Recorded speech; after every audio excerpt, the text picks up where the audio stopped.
The sun rose over the African continent, its golden light stretching across deserts, jungles, and mountains. The voices of millions carried the weight of history, voices that had fought against foreign rule, voices that had dreamed of independence. But even as colonial chains broke, Africa remained divided. Borders drawn by outsiders separated people who once shared a common land. Kwame Nkrumah of Ghana, Haile Selassie of Ethiopia, and other great leaders saw the need for a new battle, not against colonial rulers, but against the forces that kept Africa weak and divided. They knew that only unity could make Africa truly free. On May 25, 1963, leaders from 32 newly independent African nations gathered in Addis Ababa, Ethiopia. The streets were alive with excitement. Drummers played, elders sang, and people waved the flags of their nations. The air was thick with both hope and tension. Some leaders wanted full political unity, while others preferred cooperation without losing their national independence. As they entered the Grand Hall, the weight of history pressed upon them. This was a moment that would define Africa's future.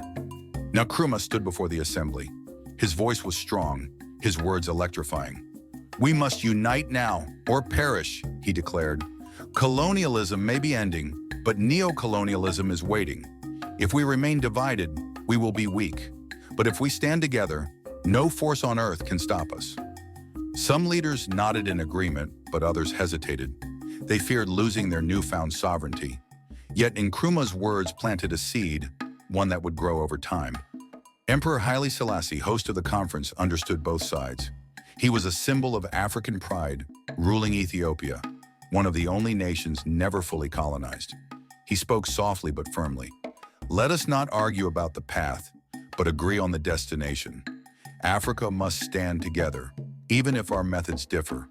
Let us create an organization that will unite us, protect us, and give Africa its rightful place in the world." His wisdom brought calm. The leaders knew they had to compromise, but they also knew they had to act.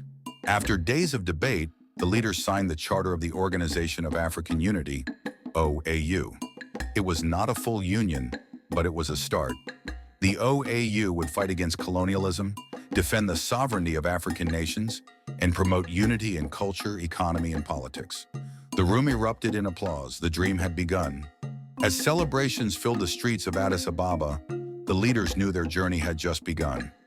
Africa still faced deep wounds, wars, economic struggles, and the lingering effects of colonial rule. But for the first time, the continent had an organization that belonged to Africans, led by Africans.